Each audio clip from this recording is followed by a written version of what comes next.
Hey guys, welcome back. We got a quick one today. A lot of y'all are asking about what exactly is open in Lee County. I found one park that is open, and it is called Manatee State Park. So, Manatee State Park is located in kind of like the North Fort Myers area, right around Buckingham and Fort Myers shores. It does run along the Caloosahatchee River, and right below the Caloosahatchee's the big one. It goes through that little orange river. So, as the name implies, this park is all about manatees.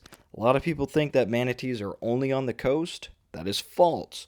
They are very seasonal animals. So, in the summer, when that coastal water is super warm, those manatees go out there and bam, it's their mating season. They get, a little feisty out there. They mate, they do their thing, but as soon as that water ducks below 68 degrees in the wintertime, they scurry on out of there. So just keep that in mind.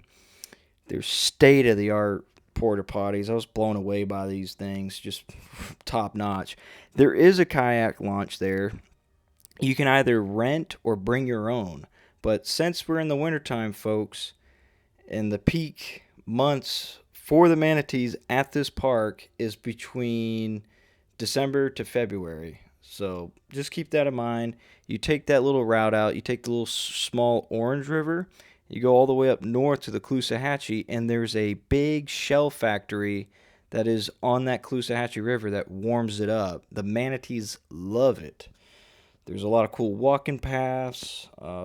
You get right into the swamp. I was out there with my dad and my mom and our little Saturday children that we watch every weekend. So that was a cool little stroll if you're interested in that. They got a lot of signs you can read about the manatees, all kinds of stuff. But I figured I'd share this with you guys. I did take a lady out on tour today that said she saw a ton out there yesterday. So give it a shot. Hopefully, they open everything up, and y'all have a wonderful day.